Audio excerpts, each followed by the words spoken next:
la voix du peuple, oh la voix du peuple, oh si tu as bien, oh. Vincent Chilouise, étoile de la presse. La voix du peuple, toujours longueur d'avance. Les informations partout dans le monde. La voix du peuple, toujours actualité na actualité. La voix du peuple, maman na ngaye. oh.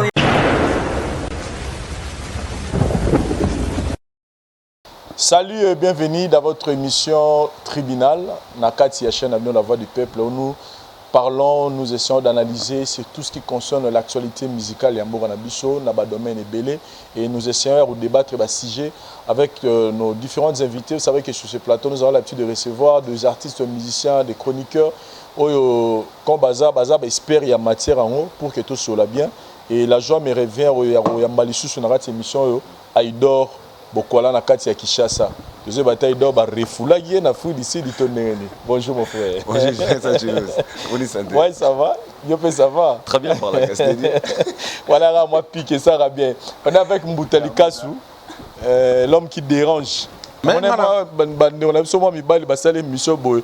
Donc moi ne remonte pas na rose avec moi non na agi quoi. On Mbouta do ya la TV la cheli bumuno na donc. Mais ngasko elo esala nga bien. Elo esala nga bien. Vincent, na personne mbote na personne be internaute mbote. Elo esala nga bien. Tant baloba na libumune wana ba finga nga te. Au biso tout wana ba bumu. Jamais mutaza invisible. Et puis mutu moko te na kata libumuna za fashion. Akota wese tocha $100. Abima toke nous tabiso tout. So yeli bumune bimzara nini. Et c'est l'oka occupé mon frère. Ça c'est la bassesse d'esprit au besoin de kotate. Vraiment. Mutu afina la physique ya mutu. So tali bien. Soit amelaka ba stupéfiant trop, soit azana ba déception trop, soit azana mutu moko malmenaka e revanche nango façon ça pas na yo muto yo amona ko neto zaka mutu a mutu wana. Peut-être pesa na bongo te. Ngai injure souffrir mentalement. Voilà. Na ebiso batu tout o ba yela Mboutali Kassou. E banalise wana. E libumu na ye. E tala ye kuna. E tala ye kuna. Ye bango ke ba souffraka mentalement et pas ya artiste moko. Wa nyoko la bango. So olege ba fingaka e tala artiste ngo boye. Lokwa ba mona kazane carré libumu ezate aza plat moulai tout ça. Des fois ça bena trop te ke bango. Ba yela ngati neti ngala sala ka pa na ye. Nzoka rien. Biso sala ka banalise. Analyse. Ata ministre mo komone tchaku. Oto ministre mo komone likwanga nzala. Soka sali actualité ya makasi lelo. Toko lobela e ndenge to lobela ka mututu. Siko soki tango tozo sala ba vantar ya ba artiste. Ponga na vantar ba artiste. Pona ebi somo ya kozala artiste.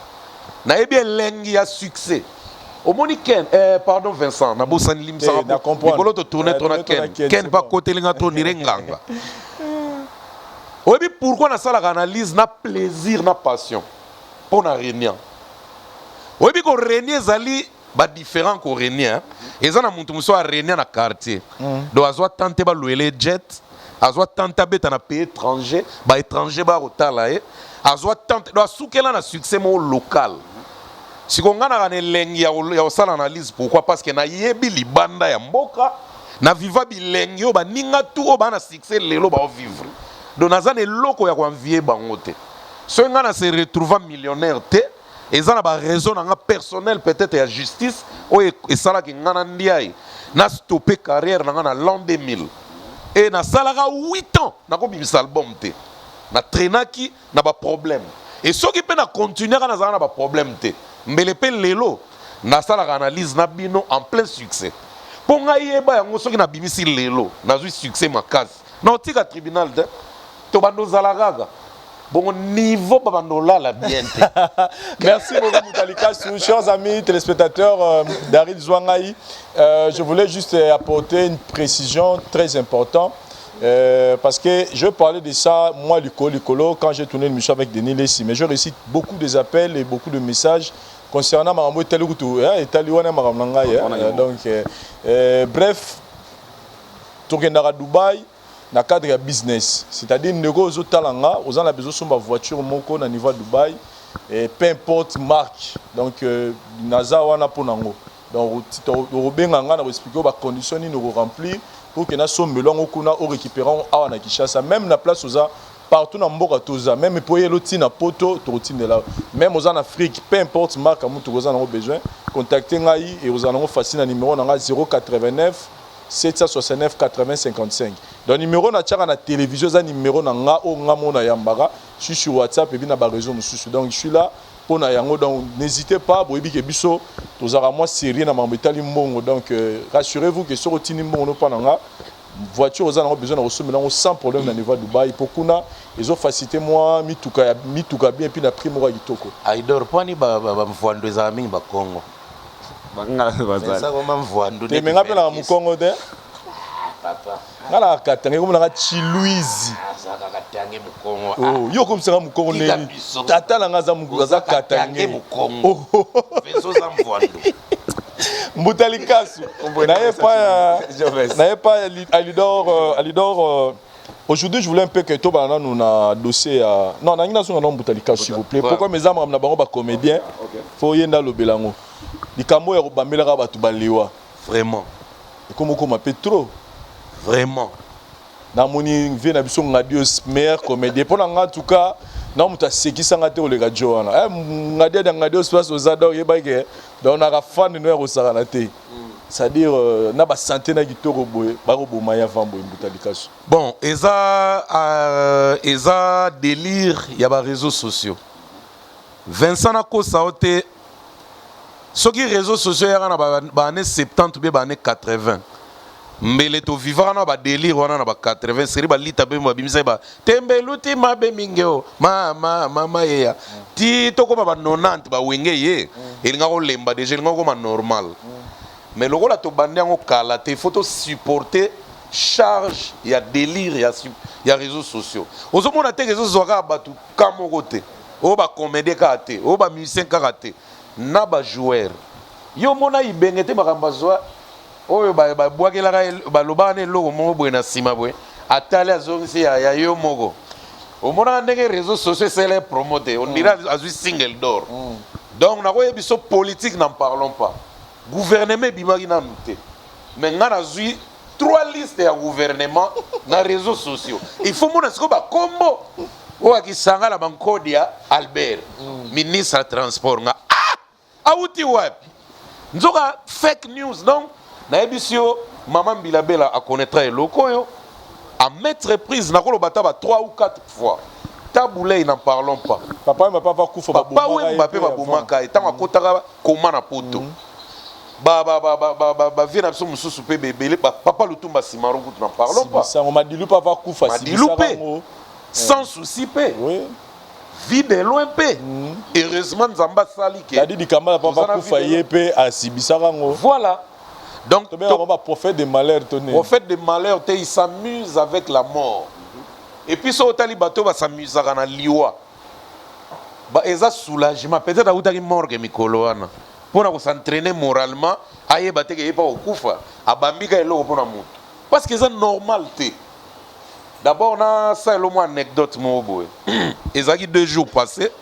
To côté moi culture générale que pour tribunal est bon et moi je peux ça monter ma place na mikolo parce que la jalousie pour na boy parce que nulle part ailleurs moi anecdote obi que na tali documentaire moi salinga passe un noir sénégalais d'origine mais akomaka français beta même l'équipe de France Adam obi que première fois on a découvert qu'Adam on a grand joueur à l'époque na 1980 ba opéra na 82 mais ba opéra et mabé ba pesa anesthésie les cas 12 obi ka la pongi banda 82 til lelo na la mukate mapema oh 34 ans de sommeil oh ndeko na biso africain moi si na ya nuni na konuna akomi na 72 ans le pauvre nano la mukika ate mapema. Moi si n'avais pas boya ba moi si n'avais pas boya ko kimaya zalaka na ebana na bango mibale ba bota ba koli talaka comme na 72 ans père Fazara père azaya ko lala do ba na ebandeli azaka no bandoto azolota bandoto c'est sila wane koma makambi mataka kaka tilelo be krika woni so film silne ba makambi mataka ya e mataka kaka tilelo po ba nombre d'années sel na mbet hôpital et doublé même nombre d'années na ye o azalaki ya komona boye parce que malade des oya azalaki na 34 ans le loi comme na 72 ans lelo to na 2021 donc na ba parents na ye ba parents na ye ba bangote ba docteur pas ba mindele bon ba parents na ye parce que oncle na ye tamimaka na France a sundola ye na âge à 10 ans nda se débrouiller comme joueur siko ba parents o ba bokola ye mindele ba kufa kutu bango nde ba na liloba baloba ba kata e pema to ba continuer ko garder pema na ye mais la seule personne Demix peut passer les bons mois. Aya maman n'aime tabac il va débrancher pour. Siko yé Adam wana. Ti lelo moi si na ya lobi a ozalara bongo atala mobile ne a polité aza soloté a bébité yé mo azwaka soin na ye à la vakaya sala ke nyonso ba ko sala moto. Et ça linga chair de poule mon frère. À part wana au biso les arabes ya moni ba sala biso be mission ba finga arabe biso. Bo zulango wa Lupita Nyongo. Je crois oui bien. À tournant dans Black Panther, la fille qui a joué le rôle parmi les Amazones, il y a roi. Oui, quand il y a en Afrique, na Benin, na sur ce côté, bazoa qui inspiration. Mais ba mona ngote ba tourner là un film. Il y a qui tina source, à quelque kuta ba descendant, il y a ba Amazon ba bunde la roi wana gizo. Telle ba découverte en nengwana et ça là lengi comme on a ba tourner film mais ça virtuel. Mais mutaki ko landana histoire yango découvrir yango ya vrai. Mon frère azwa ki chimie na mboka wana. Nzoka za na Benin. Bana à l'époque bano ben on le retour ça rata ba recherche yango na biso ka ba fake news. Moi on les ba sala ta ba recherche ya Emora uta wapi par exemple, Febi ka uta kisangani, famille na ele ki na eto banani to, batala ta bavon mari liwana ezaki ndenge nini? Bango kakao ngadia da kufi bayoki réponse voilà le venga dios moto mo prêtre place oza long vika no lo bidoro kufa le loté wana ngai en terme na blasphémité mais en terme à considération c'est mon Dieu demi-dieu na ngai wana vraiment parce que ngai lelo mutalika sunaza ombrage ngadia dia c'est grâce à ngadia dia ngana comme artiste c'est grâce à ngadia dia ngai na comme mutalika so ba yebanga partout na monde donc c'est inspirant na comme mutalika so par rapport à comment ngadia dia na s'inspire à part combo na s'inspirant na yemo ngadia dia so landi pe nga bien même lobel nga na normal boy na kale ala ka boyete même baleki na ba kamwa normal lo balo ngadia dia donc inspiration ngadia da pesanga par correspondance ezala na combo ngadia na likaso bateka ngona bar likaso yango ngadia yango mupeshi yango kita mate yango baya tuna ba bar ba ebindeni balinga osomba on ba tina na mate mais biso ye donc venanga ngadios umela. Voilà, merci beaucoup Aïdor. Nous voulons un peu parler aujourd'hui de l'importance de la langue pour internationaliser sa musique parce que il y a beaucoup de confusion dans mon bétal il musique internationale oh non on a comme ça musique internationale. Il y a trop mutato peut sa explication c'est non mais pour nayo importance la langue ezanini pour internationaliser musique. Est-ce que vous êtes obligé ya royema na munoko mususu pour musique ne comme internationale to royema na lingala ya mboka na biso Congo et puis musique na yo pe ils ont adopté dans les pays anglophones ou les pays francophones. Merci beaucoup Joves pour la question. Je pense que les Camerounais ont souvent dans notre dernièrement aux émissions tous les cas dans Mutalikasu. Dans la langue est tellement important dans la carrière, la musique, même voire même dans le football. Parce que les autres il y a plusieurs artistes. Même un exemple pour close. Tu vas voir que un joueur ou peut-être un Congo qui est ça local. Ake peut-être une équipe à monnaie n'embala moko aibi ko beta balle mais manque à langue étiqué kana niveau moko. Il est devenu international vu œuvre Mamaosa lelo mais manque à langue wana et comme étiqué sika moko. Il n'arrive peut-être plus ya ko ça interview à défendre capacité wa zanango mais ko facilité peut-être l'obité était caillé d'une autre manière. Na quelque on a balle ou peut-être to beta ka lokolo mais koloba o kaka et comme étiqué on a niveau moko. Mais en tant que sur le plan musique, c'est que les gens ne comprennent pas. Aujourd'hui la musique nigérienne est ici comme casque la musique congolaise. Les gens ne comprenaient pas pourquoi. D'abord, la musique nigérienne en anglais. D'abord, anglais et la langue influence ma casse dans le monde. Tu vas voir un artiste musicien nigérien Bimi Lelo a comme un succès, excusez pour le terme, qu'on est quand même 10 ans, 15 ans la musique congolaise. Ouais, qui puisse soit ou la musique nabiso Congo. Donc cela veut dire que la langue est tellement importante dans la musique nabiso parce que langue n'est à côté kayo na horizon mo ou la facilité ya facilité. Ya monitine ya featuring est important juste pour na ko ya échange culturel biso benga wana. Aujourd'hui au monde une chanson en lingala, une chanson de début à la fin en lingala. Na muto asali nzembo il y a 3 minutes en français. Baza consommer différent. Moi to gobo yangote. Parce que consommer différent. Ceux qui n'ont pas chaîne local étranger, qui n'ont pas trace, n'habite à trouver une trace qui peut être banzemo le rapper avec lingala, mais ceux qui n'ont pas biso le trace urbaine, la trace africaine. Tu vas voir que les chants banzemo ils ont beaucoup mingi en défilé, ils ont banzemo anglais, banzemo français. Donc pour la musique à l'international, dernièrement une émission de Salara on a le bail Kenabi, au moins on attend à Kala. Tu vois, j'avais interviewé Nigérien, Zimbabwéen, reconnaître un Kanda Bongo. Je sais pas, Kanda Bongo est en français. Kanda Bongo en français na lingala, matikala wa en anglais une fois. Zano ya si ça pour la question. Inde money. Donc tu vas voir que des Nigériens, on a reconnaissance peut-être il y a Kanda Bongo, il y a Awil Longomba, il y a Batouana. Je dirais pas aussi que Batouana baimba kaka na français, baimba peine na lingala. Mais avant au comme à niveau il y a audience wana, ils ont un succès mort où ils salent qui mais bango dans les canaux international. Pour dire quoi? Aujourd'hui tu as minimiser un côté. Wana na bango clairement, ouvertement, langue ils ont une influence marquée dans la musique. Et OK. Langue ils ont une influence marquée la langue française, la langue anglais wana, swahili. Langue de preuve aujourd'hui Diamond sous azana ba top Diamond chante de Swahili.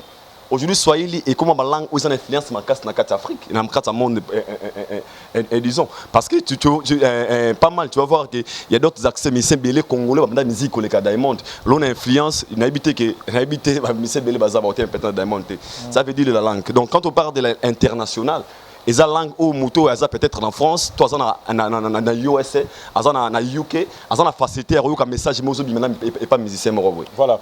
Donc ça veut dans la langue est très important. La zone est Moutalika yo excusez-moi na bengo yo entre nous na. Non, eza donc yo elingolo ba toi, elingolo ba vous en autre terme.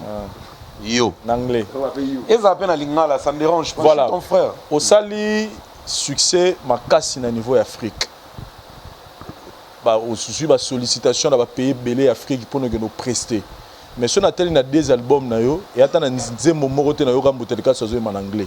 Même coûte na français. Même coûte na français. Rien. Mais na ce qu'on komabi aidor azo ça qu'il faut koyembara en anglais ton en français pour internationaliser musique na yo. Aido à répondre en tant que chroniqueur. Ngas qu'on a répondre en tant que colo art. Donc mutasala musala on peut musala on yanzala te wa lelango et pas yebani pe. Et puis na kenda pe ba mboka ngona o baloba portugais net ba Guinée Bissau. Na kenda na mboka baloba espagnol net Guinée équatoriale. Na kenda na mboka baloba anglais na ba pays presque tout à part Égypte, Sierra Leone. Nakolo bape Libéria. Mais le reste, na kendango. Ba Gambie, ba Nini, ba Nigeria, Ghana, partout. Car on a position de tir na sauve qui peut. Ba pays francophone n'en parlons pas. Ba île. Na kenda Comores, Madagascar, Seychelles, Mayotte. Français dominera kuna. Comores, Swahili, un peu de français. Langue est l'autre côté de la musique. Cause à la surprise. Langue est rien dans la musique. Ce que moni mutu à se baser dans la langue moko tierce et un sentiment personnel à viser le moko boy na mutu na ye o alinga mi sepeli ça pour musique na ye certains do ba coin moko boy o ya sepela nango plus ba yo ka message o ya zoloba mais tout na mutango au départ musique a offra bato abandako ba mona langue ya bato wana o ya zo a chérir au mona la majorité non. Tant que mutasala la musique, tu as œuvre de l'esprit. Et ça art, et ça communication et nzambe na mutu. Et ça dompé. Et puis musique et ça musique pour internationaliser, et ça musique ça tout art tout. Oh nyo so ba benga international, et ça oh l'équipe frontière ya place yo zalaga. Déjà so oyebani ka na Congo Brazza. Oyebani na Gabon, oyebani ka na ba pays limitrophes na biso oyebani des choses déjà internationales. Parce qu'il y a plusieurs préfixes de téléphone déjà. Vous avez déjà international. International, il y a le faut en France. Ou faut en États-Unis. Non. International, il y a le so art oyabino, ozo teka yango na bamboka misusu o baza bapaya. Yango comme international. Ba misem suba o kosarabino te pa beta Olympia, Bercy, Zénith, ndenda international. Muto abeta par exemple na Afrique du Sud, tona Uganda, tona Rwanda, tona bamboka moko boyawa, yaza local. Wananda zo rêver debout. On comprend? Ezana batu musu pe abeta na ba Zénith, abeta pe na Bercy, ti lelo na abeta pe na Lesotho te. Donc il ngolo bateke so beti pays moko boye par exemple na France, aux États-Unis, ndoko mi international. So yemi na français nde ba bengo international. Mais le français c'est la langue la plus pauvre du monde. Excusez-moi les termes.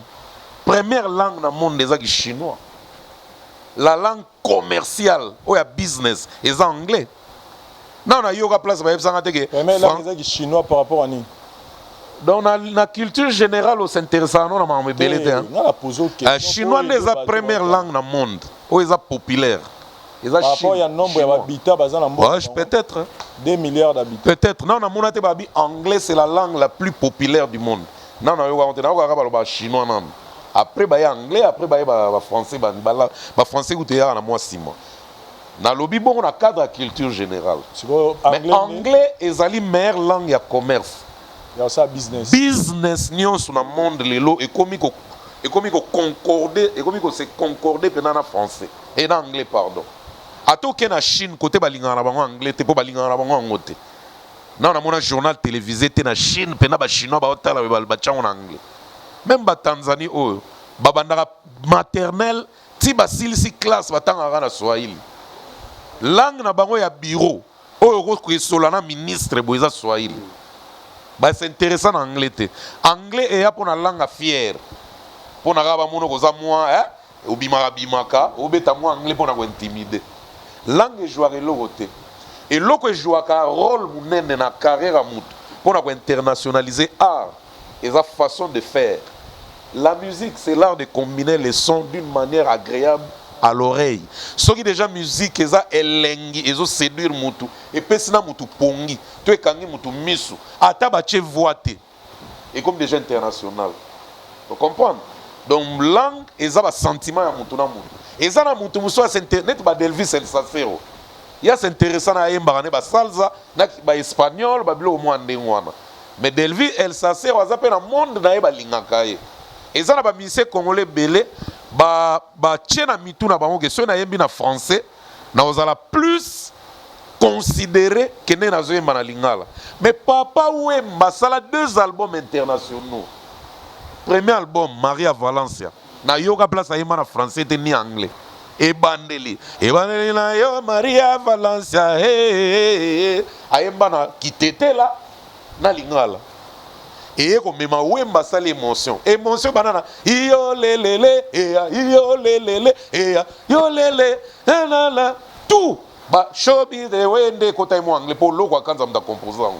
Papa Wemba e monté. Mais talaka na kata shiri barrière. Je yo te ba anglais bien pour anglais la sugi la ba ya ba francophone. Ya ba nani ya ba africain. Siko tala Wemba na kati kuna. Jamais yemba ta phrase mo anglais. Nana bunginjela tinzembe vidagi. Vous comprenez? Mais Wemba était vraiment international. Tel a liwa papa Wemba, Alexandre même la CNN. Voilà. On a le bélo mot par là, Vincent. On a lobby bon a question on a tout. Ah, et ça nous au séduire. Même bas dessin, bas décorateur, tout bas sculpteur, tout bas dessinateur à toutes sortes. On va savoir art et aller au commentaire au dessiner. Ce qu'on t'a bien. Et le bas tout langue te. Bah c'est le dessin. C'est sentiment na yo. On va dire définir dessin wana. Moment na dessin on va exposer na bambo qui est belé. Donc voilà quoi. Voilà, Mboutalika, merci beaucoup. Mais parlons maintenant de la réalité de notre pays. Autre dit que l'industrie musicale à Congo est koufa na ebi mkolote et koufa depuis kala. Lelo ceux qui pena musicien mo bani carrière na musicale à na RDC. Kalobika lié la musique, kakota studio, abimsa album, yonangana idor na bat bauta so bi que ceux qui za pour na Congo a koufa pauvre. C'est-à-dire il faut public, c'est-à-dire pouvoir d'achat, pouvoir de consommateur à la musique na biso bazate. Quand tu me parles par exemple des Chinois, moi na Chine lelo Chinois na Chine baza plus de 2 milliards d'habitants. Et puis baza industrie musicale là bango vanda et puis baza connecté à Marambutu nenge mokilelo tambula lelo. C'est-à-dire un artiste musicien chinois ana posate abima libanda ya Chine. Rien que quand na mboka na ye parce que quand on parle de la musique lelo musique c'est business. C'est-à-dire que quand na mboka na ye batu ba yoka ye, batu ba somba ye et puis akokotisa mbongo ne belé parce que déjà avec 2 milliards d'habitants ils est belé. Mais tozui ka mboka na biso RDC.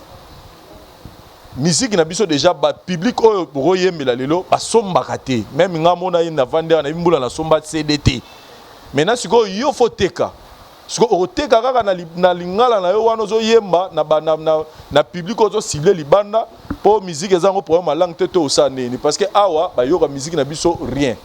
Voilà un peu ma question. Yoka sko réponse na ngai abeti masikini tanti na beti ateka ya kosakana te libanda kaka na lingala tantina beti loko akanza musique na ebanda na album na liboso ti loko lelo musique na etekama makasi libanda kaka na munoko na biso bien ka baksa moi dose en français ndenge ba artiste tout basalaka pour artiste tout ba baksa dose en français na dose en anglais mais loko a vendu plus les lingala et nos dialectes pour ateka pe soy. L'album na suka yembi na français n'est plus vivant c'est attention moi j'ai l'album plus vivant. Mais oui, oui, ayembi na na français. Oui, balinga les ba oui. Hein? Ayembi na la identité parce que motivation na ye tinda ki asala bongo. Mais le loko akanza que tu connais là, oyebi là on a plus vivant hein. Oyebi là on banda album 1 na e, ti akomi na ba plus vivant. Tout lingala swahili qui domine ateka culture ya mboka libanda ba Jupiter au Quest on va betaka ba 208 dates na ba festival na monde parce que batu misu ba yana ba commentaire o mbuta yo kasi festival les anines kasi ba benga yo tu bazé bela bazo lota bandoto ba benga ta na festival ya Kisangani. Je vous recommande vous encourager nos artistes et musiciens ba constamment koyembara ba sara musicien on est ba osala lelo na koki ko encourager artiste alors que ba otekate. Pardon Vincent s'il vous plaît s'il vous plaît. OK. Na koki un exemple moko banal kaka ya mukuse kaka lelo tango tozo tala na ba chiffres na internet sur internet ba chiffres visible boye na ba Spotify na ba iTunes ba biloko tout wana qui vend beaucoup c'est Fally Ipupa. Voilà. Le Fally qui vend beaucoup là. Aza Fally à Tokos Inter, Aza Fally à Tokos DT, Aza Fally oya Fally Ipupa bandi na droit chemin. Bato bakomi koyeba aye na Arsenal de Belle Mélodie, aye na ba single ba biloko ebele bela sala ba feat banine. Toujours lingala. Mais Mbouta, zana fololo parenthèse moko. Na fololo parenthèse moko. Moi j'ai des amis dans la Côte d'Ivoire. To Solaka, j'ai au moins 2 amis dans le Cameroun. Mora camerounais, mora congolais na biso a Oumili Kuna. Là vraiment laisse-moi te le dire. Ba ibsinga boy. Ba ibsinga kene même na ba concert fala so beta beta suka. Ba ibsinga boy. Fally Ipupa, on l'a déjà adopté na ba mboka o na ba rumba yo lobby. Mais soko yé na dernier album si ça rien solo ba. Non lo baté. Soko yé na dernier album oyo tu bimisa oyo. Par exemple la chanson Amor. Abi, c'est-à-dire que tant on est dans lingala, ils ont le droit exercice pour na bango. Mais avec cet album public et kangino banze mwana mbangu et puis ambiance moto harmonie moko et bakisami entre Fally na public à cause il y a langue oyoyo bango ba mesana nango déjà. Siko pardon. Pour dire que eza qui journaliste était. Eza débat. Donc yo lingo faire voir nga que Amoro et Bimika il y a 4 mois awa. Il y a honte d'internationaliser musique à Fally. Non, ça to connaît bien. Et bagisi et loko moko na musique a Fally o ezala gité. Siko zena na expliquer. Et puis so ezaki bongo te. Mais tam sous réédition na ke sala ngotanga ya sa rumba na ya misana nango. C'est là ce qu'on a sur loko moko. Au moni Fally pour ça l'album na Electra. O ba sinaki na yewana que Fally c'est l'album. C'est vrai qu'on n'est pas venu parler d'une seule personne. Oh, vexé, il fallait ça congolais. Ouais, tout ça. Ça fiti na ya lingara été akene ko mela sida kufa. Point barre. Oh, ils ont tribunal, tu as jugé, tu as loba. Ok, vas-y. Bon, il fallait que non, non, c'est-à-dire que ça n'est pas mon corps en général, quoi. Non, pas fan d'Akuna. Si vous avez la chance, il y a un exemple noir. Au coup, vous êtes vivant. Bon, mais c'est lui qui vend plus. Tout ça, anime. De tout beau maïe, ah, bon, Vincent, Batika Bisso. Tu as pu battre, tu respirer. Ah, tu as histoire, il y a ma caméra, tu as fondé mon toit. Fali Ipupa pour Electra et Zoé ba signer ces 3 albums. Aza novice tete ba yeba ki ke Fali moko aza puissant ayemba na ba concert a tchaka micro boye public ayemba na ye kalinga la wana motivation na ye moko na le fait à vous entourer na ba artiste kuna trop il a envisagé à côté na couloir wana personnellement pour accueillir public moko boye asika pour ignorer cela. Attendez. Pour album à 5 lettres, il y a un album Rumba, il y a un tokos. Au moni fali kaka na lingala na ye. Ce ba betele rythme mort wana. Ayembe encore na lingala manuel yango bien. Et ça la même succès. Ça vraiment j'avoue. Oui binzembo fali attendez pendant s'il vous plaît. Banzembo ya ba artiste nyonso te ba lingaka ngoka pour na texte.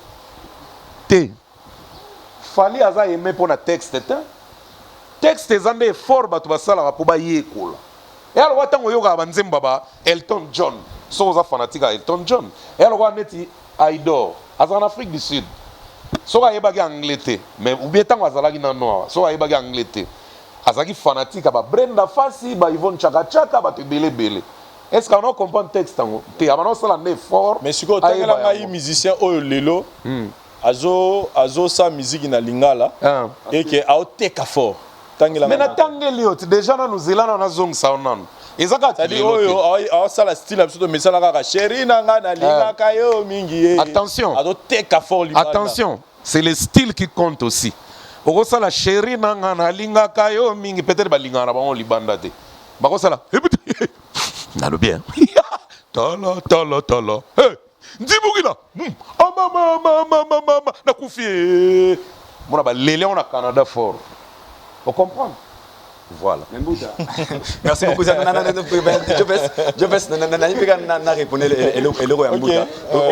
vais sur la langue. Bien souligné d'abord pour la langue. Je pense que peut-être va comprendre un peu autrement. La langue est en influence ma casse.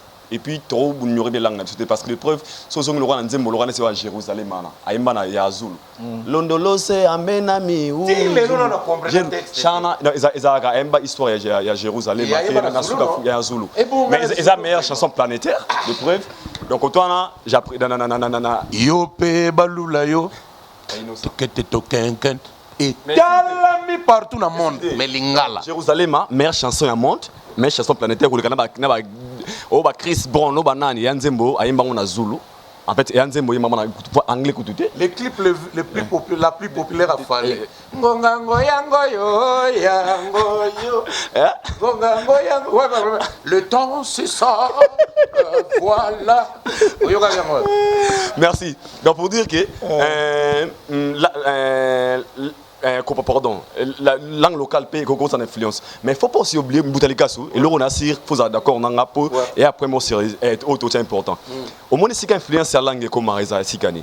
Aujourd'hui il faut tout avouer en gros. Tantôt à l'époque on habitait sur mesure dans la ratililo. Tu vas voir qu'ils ont la couche morobo ya bana morobo balinga ba jara ba musique morobo c'est par rapport aussi à langue. Langue où pour se rappeler artiste et musicien a son facilité à quota et si comme morobo. Ou peut-être lingala et ko limité.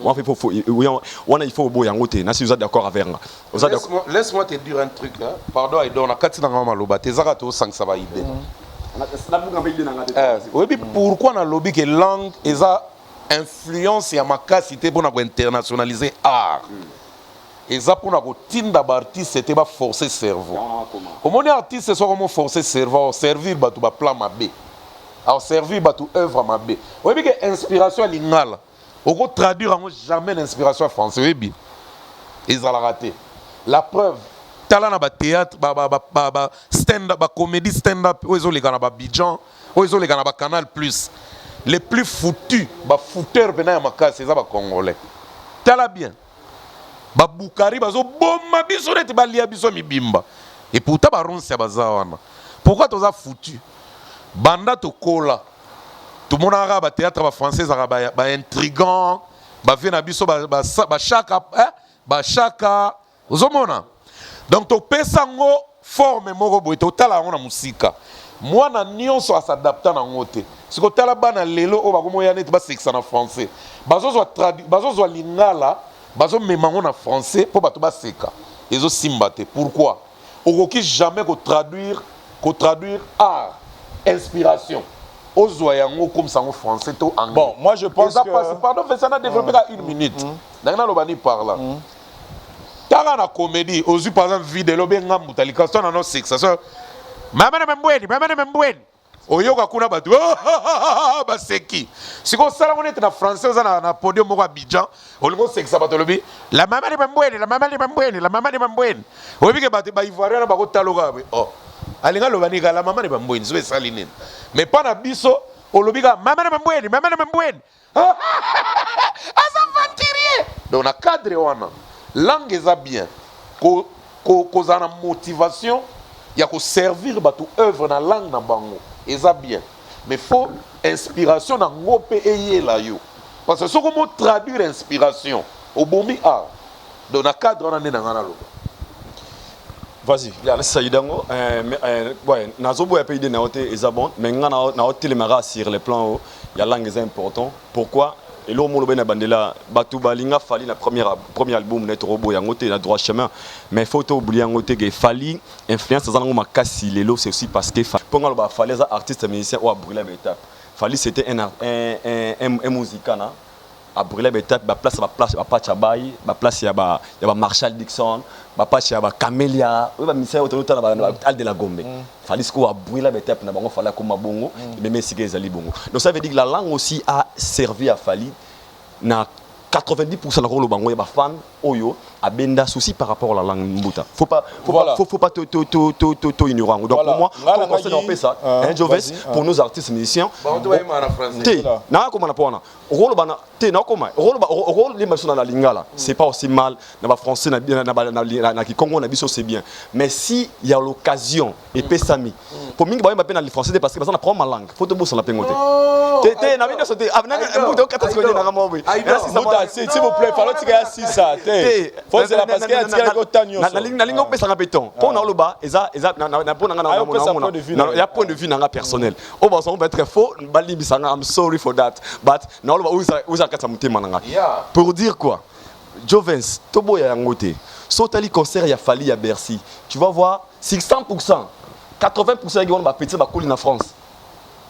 Na ba on met fois 80% au monde ba sa perte na concert Fala Bercy on est là kala bo sa perd à latio yo jema moto na ke kota papa wemba au monde 80% pizza balinga ba ma mère ma femme daju boy tu vas voir tout à la live nango pourquoi ces petites là ou baba jeune wa bayaki c'est parce que ba comme ba zo Fali na anga na bango ya lelo c'est là non te mbuta non mbuta international non na concert à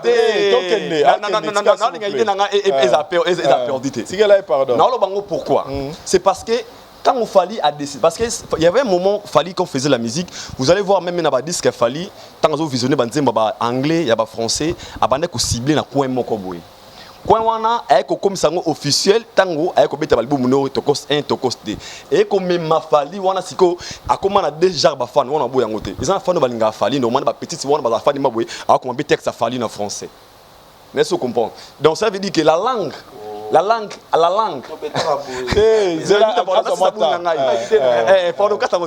langue a aussi servi à notre artiste logo la Fali Poupa. Nga ba exposer vinanga. Ya Fali Poupa, ya comme sika moko boesusu o PC public moko ya sika. O azaka na bango te serait Fali ko fungola nganda ko na batama.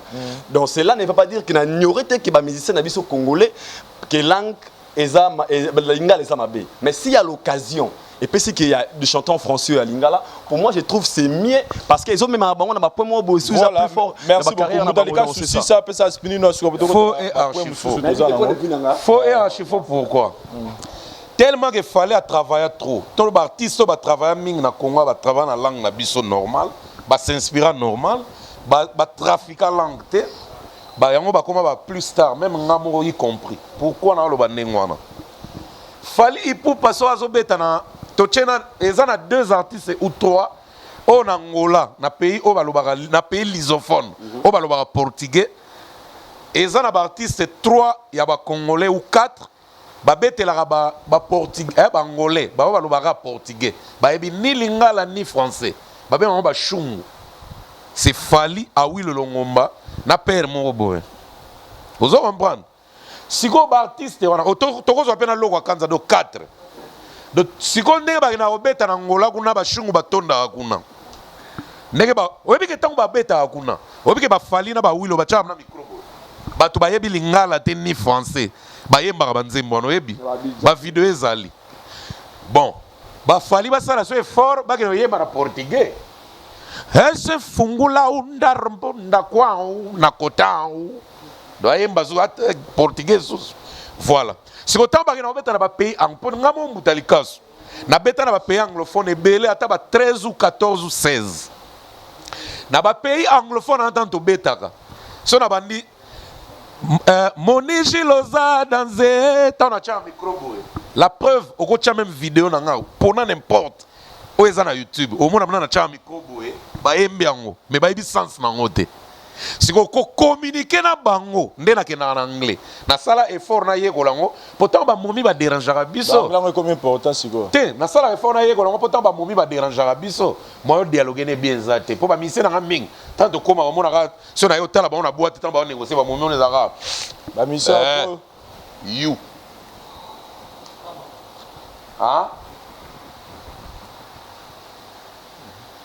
ya arabe sim ngana sala effort mission ba be liboma la lwala ba beti so ba wana mission na lwala ba ngana lwala ba na kena ba dide njungu ka shala aza numéro 1 ya mine ba beli maboma yo zolanda bato ba vie raté ba osala ba émission ele ba talaka bango te musicien rata vie baza loko te na tout il faut reconstruire loko moko ba ina na kena tourner soki na komema ba musicien na kinte eza officiellement na recruter na ba mboka wana et puis on les paye on comprend tango to kena beta na ba pays anglophone meilleur concert ya mutu il faut sola na public.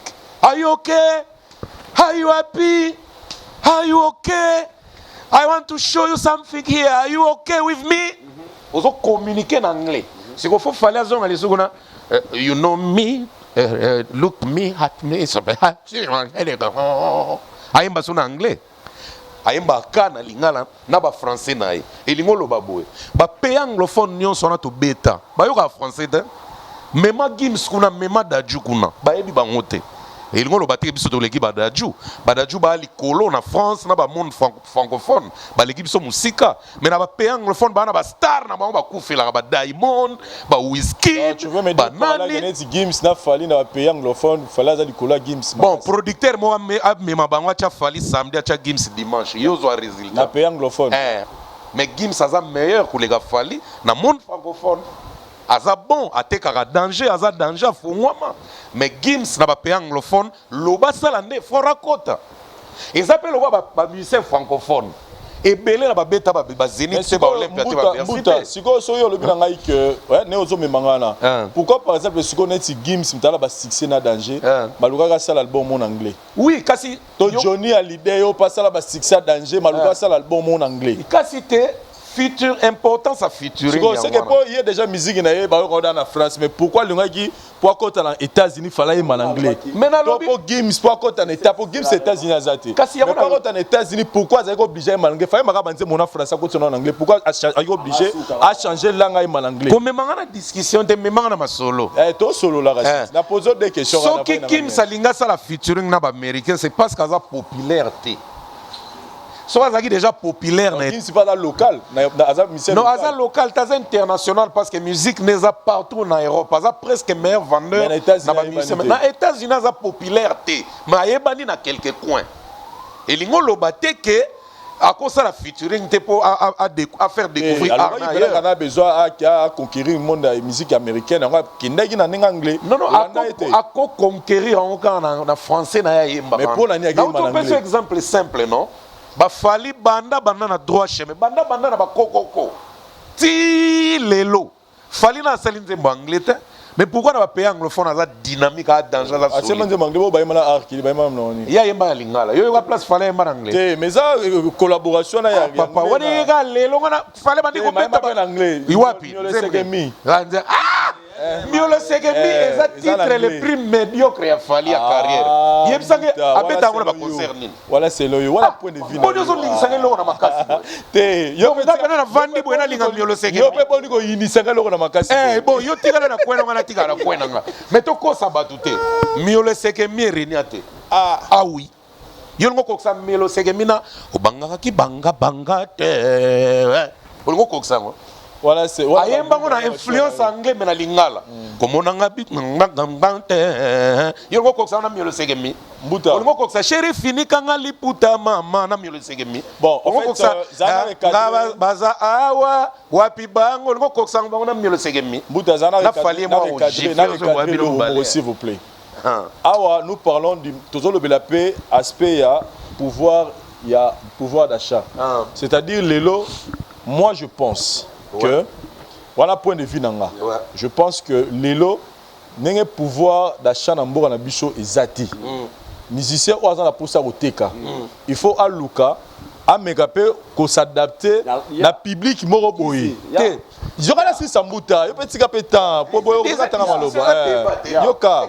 C'est-à-dire que il faut aluka adapter musique naye na public oyo. C'est-à-dire fali soko tali tanga fali we batu mitema.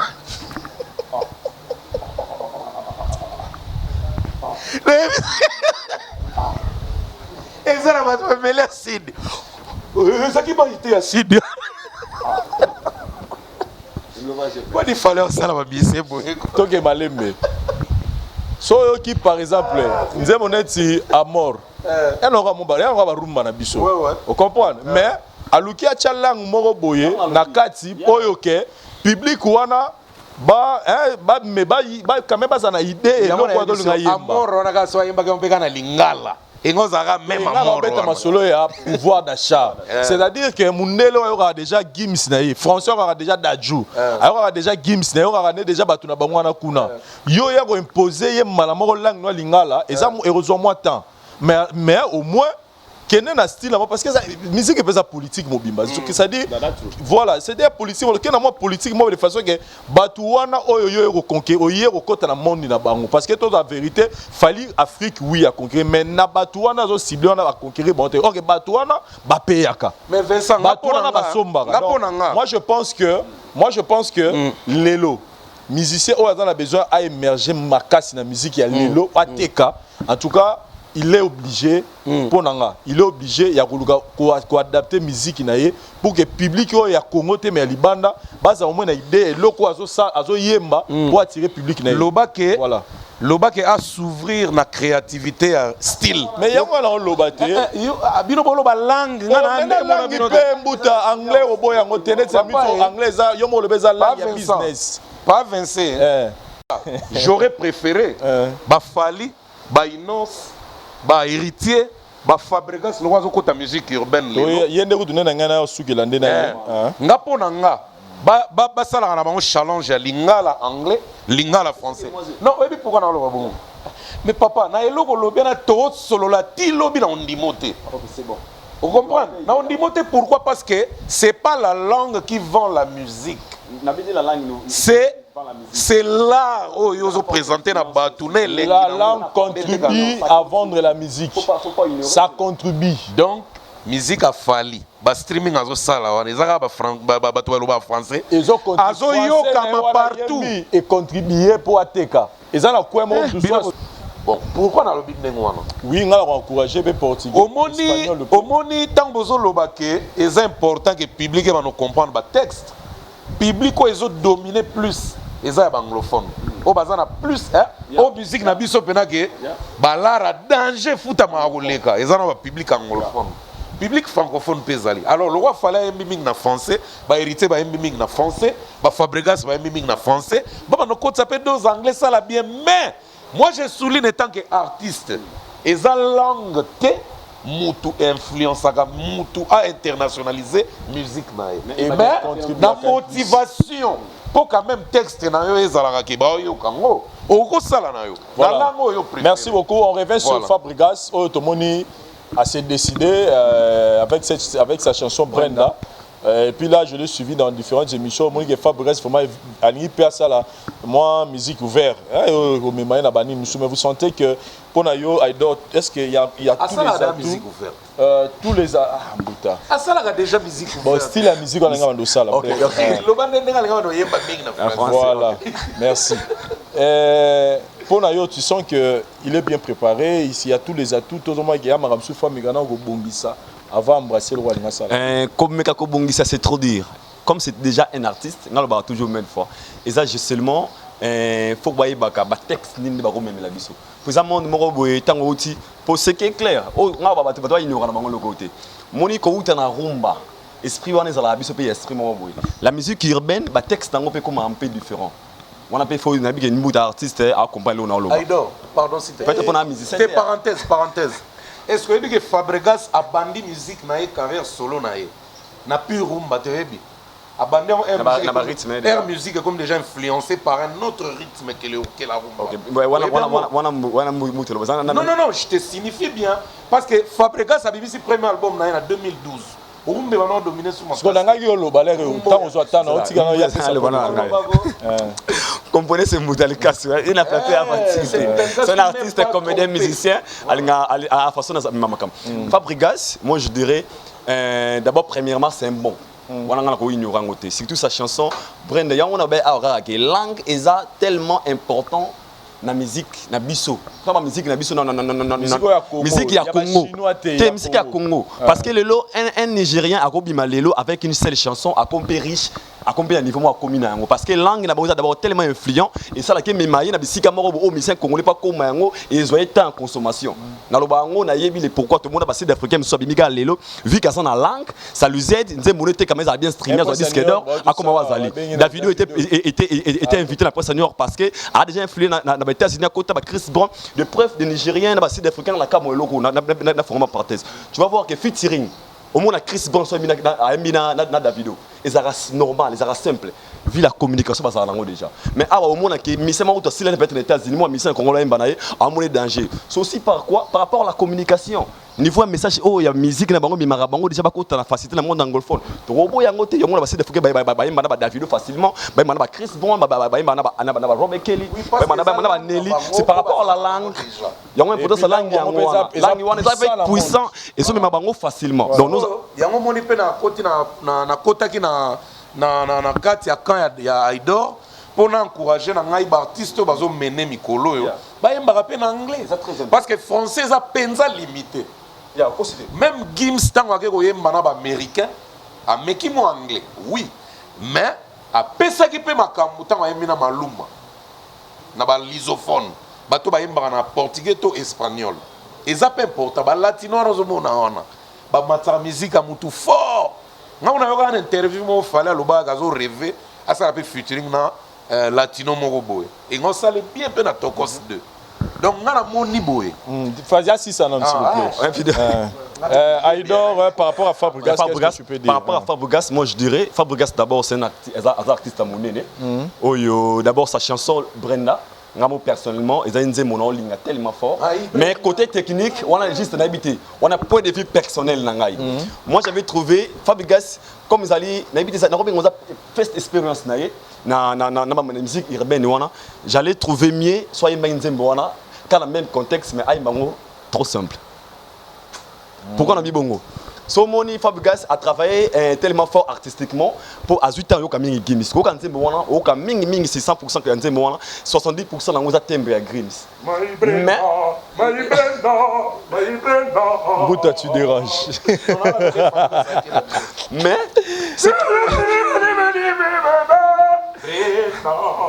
mais ce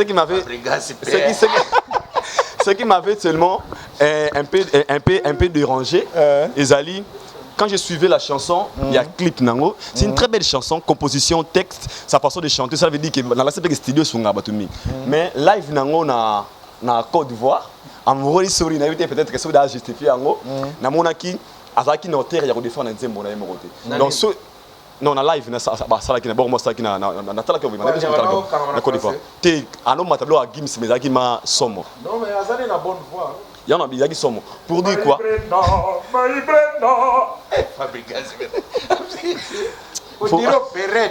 Tous les gars, pardon, s'il vous plaît. Donc, une très belle chanson, composition qui toko. Et ça a été un peu moins dessus. Nous avons expliqué déjà par rapport à live performance nango na Côte d'Ivoire na Abidjan. N'engue ba ko lenze mon télévision, n'engue à ça qui live nango. Et ça qui na hauteur na été. Je sais pas la raison ça qui nini. Donc ndembela ngusa qui ezaki na majab ou na nino na ba concours banga ba kata yemo. Vraiment. Merci beaucoup. Mais sinon, la chanson est bonne. Moi, je lui encourage. Nous avons toujours que nos artistes et musiciens, il faut aussi faire un effort. Il y a langue. Vous pensez que deuxième titre à Fabregas après Brenda. Michel Bass na Ogi Solo. Pendant que tu solo na Ogi Solo na Ogi eteni ki suka nango. Likama. Zelo oyoka. Ako prouver batu que non ayebe na mabe. On a besoin de confirmer au Canada lelo. Deuxième titre après Brenda. Fabregas a mabe makasi au Saranade. Donc il est bien entouré. Voilà. Merci beaucoup. Réponse déjà on a aussi Mobimba. Parlons un peu de Awilo Longomba qui séjourne actuellement en Tanzanie. Na compte il y a tournage, il y a film, ça m'a produit par Netflix. Boutalikas. Ouais. Non mais félicitations à un grand frère Napso Awilo Longomba. Il est toujours différent des autres.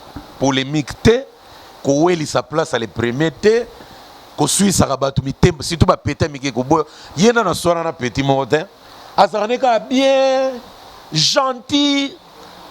Awilo non, mais il a tourné film na compte à Netflix. Azumbongo est belé. Et puis sur histoire nango, au senti maintenant Awilo va valoriser. Et va valoriser quand Awilo té. On sous-entend là qu'il va valoriser légende. Légende dans mon âne. Un Congolais, oh bah bibi c'est légende na Frima. Tout ça na légende mususu pe na mboka wa. Baza moins 3 ba légende na Congo wa. Mais une des légendes qui est à Awilo, Lelo va solliciter dans le film. Oui, bien que ils ont fierté dans nous que un artiste a ça la musique et puis à part musique, à côté dans le monde du cinéma. On a connu les grands comme Papa Wemba wa La vie est belle. Où ils ont un succès Lelo dans le monde de biso ya ba africain. Et surtout Mic Mac 2. Papa m'a participé à un film et tournement en France. C'était bien, mais il a stoppé la carrière cinématographique. Mais félicitations à Fali. Oh, ok, Didende n'a pas son âme. Oh, Atiga Gibiso, avant Tiga Biso, tourner qui peut film. Dans Riva Hotel. En tout cas, Naba Oyo Bazo s'est lancé dans la carrière cinématographique. Moi, je les encourage parce qu'ils ont une seconde carrière. Donc, oui, Longomba, encore une des légendes à Outikomi Baksama. De monde et la musique, c'est dans le monde du cinéma. Donc, nous avons Dar es Salaam, nous avons été pour la musique, tout concert, tout featuring, non. Voilà. Nous avons cinéma. Voilà. C'est vraiment quelque chose à encourager. Et puis, Aïdo, sentiment, on a vu David Monso. Licolo. On a vu sentiment, on a le bateau toujours une fois. On a habité peut-être dans David Moussoté. Azamoto a ces personnes n'a fallu ils ont ça resté ngoté. Comment on a fallu n'enga comment lelo. On habite dans un regret c'est trop dur. Mais c'est quelqu'un oh là que ça n'a monté mané que jusque là Azara on a besoin fallu. De preuve ton hérité ça la live. Moi il a fallu mon a comment mon a commentaire à vie. Quand la mingi quelque chose va se prépare fallu pour pas featuring hérité Watanabe. Abi kaza producteur hérité hérité mais au fallu rendre parce que Tobo ya monté David Mosso Azara dans la succès. Il a contribué à la carrière à Fali, mais ce qui peut aller dans ma casse aussi par rapport au combat producteur, c'est aussi grâce à Fali Poupa. Donc, ils ont un sentiment et pour à moi qu'il est vrai envers Fali Poupa. Voilà, c'est ça. Mboutalika, sous affaire édition Tokos D à Fali, il y a un peu trop de polémiques autour de ça. Il y a des gens qui disent que Fali Poupa Tokos est un contrat qui résistance makasi na public au messana ko yoka na style moko ba messana nango mais Tokos D rencontré résistance té et ya mami mbala moko. Et alors que na Tokos il y a des bandits mususu ya kitoko oh bato mususu eleka bango inaperçu et puis ba collaboration mususu asala pe ya makasi o pe ba to mona pe ba clipate ça sera pas aussi une occasion pour na ye a pe omega pe revoir lisusu quelques titres tokos inter pour na ko rééditer tant de façon que bato ba découvrir lisusu yango po et biloko belé petit gars bato na pour ça et puis là je me pose la question clip basala na dans la biso Nigeria Wizkid pourquoi ba bimisa ngote de fois je me pose cette question pourtant les amis pe le rumo ya bien surtout dans ba pays anglophone. Bon, on a l'interview belé. Oui, mais il était sollicité d'abord de faire ça avec Wizkid parce qu'il est connu dans le pays, dans le monde anglophone. Soit il n'est pas oui banaté, oui que Wizkid va boire que ça n'est fit parce que maman a ça la paix fit, na bateau déjà connu hein.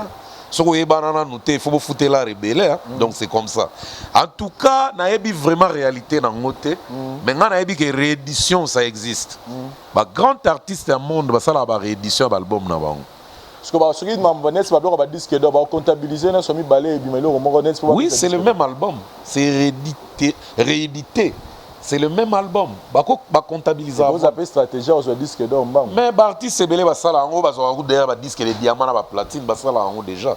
Deux ans en impossibilité, ça c'est fait. Ça dit qu'à Banzembo tu auras qui mais ouais, par réédité. Donc ba bongisi en ngoli sous. Il y a une différence entre qu'on réédité na qu'on remixer Nzembo. Ben qu'on remixer na qu'on réédité Nzembo. En tout cas, on a calé. Faut avoir une bonne explication. Na ko pesa on a sentimenté. Voilà. Là il faut vraiment que na recourir na ba na vraie explication comme ça tant on prochainement. On commence avec ça. Comme pas disque d'or. Disque d'or. Disque d'or, ils ont challenge. Le public qui consomme la musique des artistes congolais, des artistes issus de Kinshasa. En tout cas, le public va consommer biso. Jusque là, disque d'or, il y a un problème. C'est pas facile. Mais Ezali, il y a un business, un pouvoir d'achat. Non, mais pouvoir d'achat. Ceux qui mourent en biso, pouvoir d'achat, Zalaki. Makasi, mais héros yo, oui, solo on les atte. Oui, voilà. Maintenant, voilà. Non, je pense que on va facilement place, va consommer au mieux. C'est ça. Au moment où na Congo a to chinois la posa disque d'or il y a snap pour de na mboka nene ngate karana e bon. Soki artiste na biso to zwaka bango to zela bango na snap, c'est parce que base na bango et la France. Donc il faut mieux vendre. Ce qu'on dit que base dans l'Afrique du Sud. Teka makas en Afrique du Sud, ni un syndicat n'a pas payé ça au disque d'or. Je pense que cette émission va susciter beaucoup de débats dans les commentaires. Aïdor Bokwala, qu'est-ce que tu en dis par rapport à des réductions à Tokos? Un débat de soi qu'il fallait pour papa Megana nous voir moi dit pour y a blom sous ce tika va découvrir en côté alors que ça va chanson qui toque on a évité fallait on a évité ceux qui ont stratégie il y a management il y a producteur na Tokos on a plus de 6 chansons plus de belles 6 chansons oyo na ba tes étouffé na raisonning on a question mark ba ne bango ba yebi. Moi, j'allais trouver mieux. Nesika Umbuta Lobi, Nesika Salaba, le Umbuta Lobi, on a. Comment on dit? Réédition. Bas autant na bilo Tokos et on a ba clipper non ba clipper. Mais il paraît pas bizarre en attend ceux qui tient l'équipe moi réédité. Ça dépend de la maison qui te produit. Il y a on a dit peut-être stratégie à maison. Tous on a Tokos de EO Ebimi. Je pense qu'il y a tellement de belles chansons où ils en a pour ça ils a promo ils a la clipper. Est-ce que ils a important vraiment faire ça la réédition oui na habité na wana za question mark c'est ça la marque la musique c'est ça la marque moi tu la question mark même on ça l'appelle réédition et position de titre mais tandis que pendant avec les producteurs pendant l'album Bimino Osika il y a de belles chansons à l'intérieur on va consommer bien pardon s'il vous plaît est-ce important s'il vous plaît oui mais réédition ça va le remix Zela Lobate on a remixé gasiko rattraper ce que explication Zela nanu intervention rapide oh oui rabandela kana ils ont réédition bon oui ils ont réédition oui ils ont réédition. Bon, on va bien un remix, oui, mais ils ont réédition. Parce que nous, on a monaté dans les États-Unis, en France, artiste a réédité l'album, on va bien un remix. Et bien, on a Congo. Il a remixé son album. Mais Michael, à ça là, on va bien un réédition, on va bien un remix. À ça là, remix à Bed, à ça là, remix, il y a Black or White, à ça là, remix, il y a Dangerous. À ça là, ouais, Dangerous. Voilà, merci beaucoup. Aïdor, Tozolo Bela, mission basant la sur le marché. Pour le moment, un mot par rapport à l'évolution à Nzembo Inosbi. Mais au moment où on est sur le terrain, est-ce que s'il faut comparer quand on a Evre Naïm, comment tu non, on a ma fona à la claire. Par rapport à Evre Inosbi ici, même et accroché ma casté par rapport à Nzembo ya Yopé na Hollandi. On les a perçus. Et là, on est dans Moni qui est qui a accroché. Non, on a Moni et Zali, comme ils sont fatigués, na façon de taquiner, comme ils taquiner peut-être. Bah clip n'est qu'on a message moi volé, bah la focus na chanson, bah dans mon zélaï et le roman peut la provocation moi volé. Si le fait comme ça la libération de mon normal, deuxième fois, troisième fois, les gens maintenant compris que ils ont son sens. Conseil gratuit na pesta que on a la musique n'est tellement fort, on a ma fan Inosbi. C'est sûrement mais na directeur na artistique na directeur sur la clip na réalisateur na de massa na HB salutation à toi bon me revoir non et comme siko échec parce que les gens comme ils sont abimissés locaux ba comprendre que ba clip est innocent et comme cible moro et donc ba comme ko la ngomi na angle de provocation ou na angle artistique et comme pe moro ba échec na wana meza remarque personnelle. Ça les remarque, non, donc moi c'est un conseil parce que il y a une salutation à toi ma bro. Si ça n'aura maman bonheur pas Mbuta. Héritier Watanabe, album de Nini. Album Héritier Watanabe tellement bien et qu'il est kitoko mais non mon nanu bandi nanu et na vague ma casse morote au retirade ya kinango mais j'étais surpris héritier mi tellement ba rumba ya kitoko nabi chaque jour na rango des belles chansons mais sur le plan récit total ya retirade nanu accroché te menga ba toujours te ça on entend mais jusque là des chansons ils abondent peut-être aussi tant à remettre la promotion Bonyoma une très belle chanson il y a Gaz Mawete et puis dans le Mogo on a remarqué promotion ils ont trotté une très belle chanson mais on a remarqué promotion ils a vraiment moins trotté mais on a la prendre daté pour tout le belango déjà et tu es pas nani tu es pas voilà, bateau pena tout le monde a gagné. Bazan moi ma casse na terrain. On peut parler encore de qui? Nan peut surtout bimisa Miyake a mis ce générique na. Miyake chouchou Miyake une très belle chanson. Sodambi là. Générique ça va. Mbutalikasu. Na zone Lio sur terrain, je commence néga na bandi pana Inosbi. Même sur terrain, comment tu analyses sur l'évolution? Bien. Bien.